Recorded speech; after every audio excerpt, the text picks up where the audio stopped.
آج ہم بات کریں گے نیو لبرلزم پر۔ ہم بات کریں گے کہ نیو لبرلزم کے آئیڈیاز کیا ہیں اور اسے شروع کب کیا گیا۔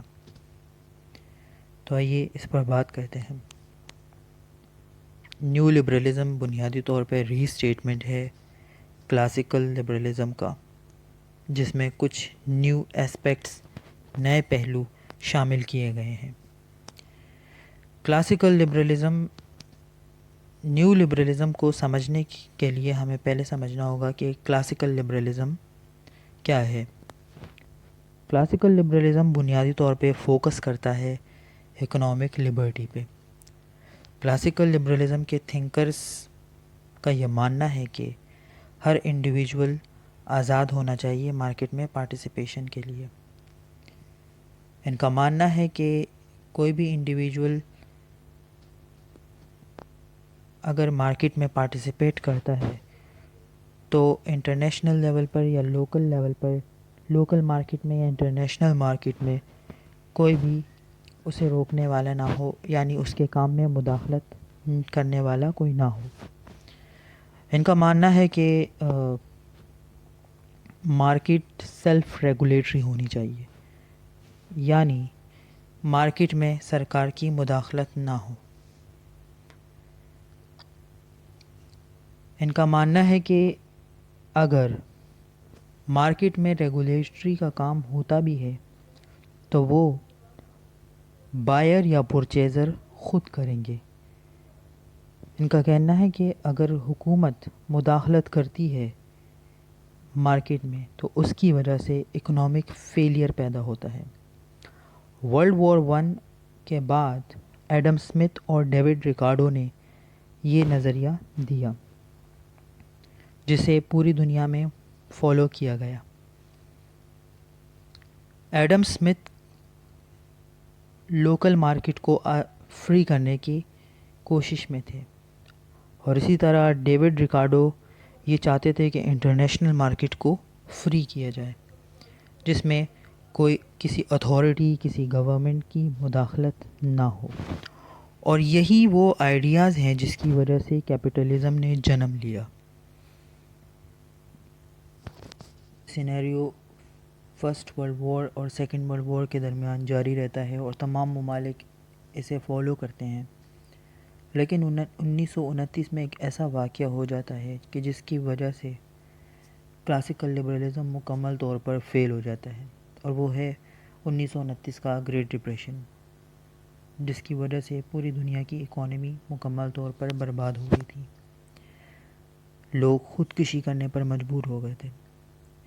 امریکہ کا اسٹاک مارکیٹ مکمل طور پر برباد ہو گیا تھا۔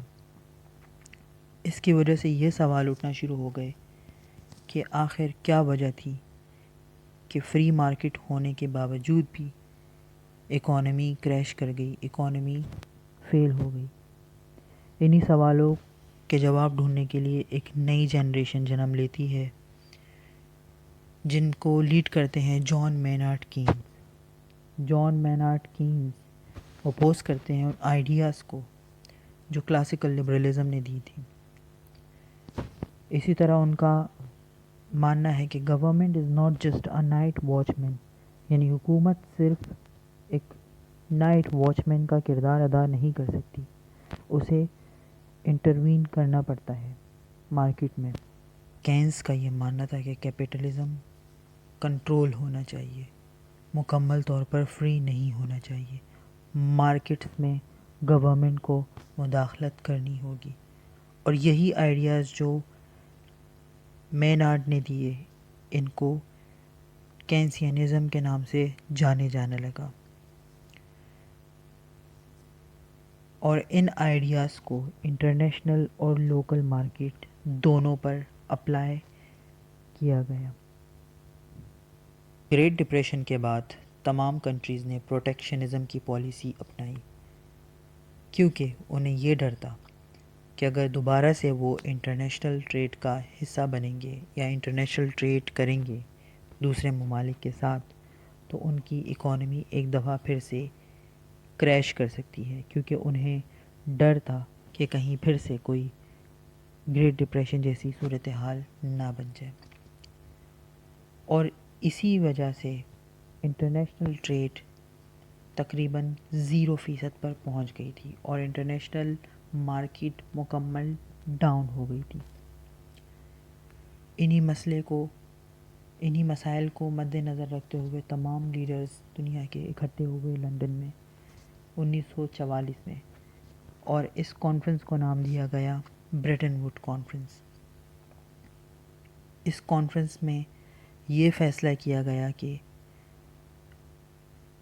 کینز کے آئیڈیاز کو اڈاپٹ کیا جائے گا اور گورنمنٹ مارکیٹس کو ریگولیٹ کرے گی برٹن ووڈ سسٹم کے تحت، اور اسی نتیجے میں آئی ایم ایف کو تشکیل دیا گیا جسے ہم انٹرنیشنل مانیٹری فنڈ کہتے ہیں۔ آئی ایم ایف کو یہ کام سونپا گیا کہ وہ کرنسی ایکسچینج ریٹ کو مینٹین رکھے گا۔ ان کا دوسرا سب سے اہم فیصلہ یہ تھا کہ انہوں نے IRBD international bank for reconstruction and development تشکیل دیا، جسے بعد میں ورلڈ بینک بھی کہا جانے لگا۔ اس کے علاوہ انہوں نے GATT general agreement on trade and tariff تشکیل دیا، جو اب WTO کہلاتا ہے۔ اس کے ساتھ ہی 1944 میں کنٹرولڈ کیپٹلزم کا دور شروع ہوتا ہے جو 1975 تک قائم رہتا ہے۔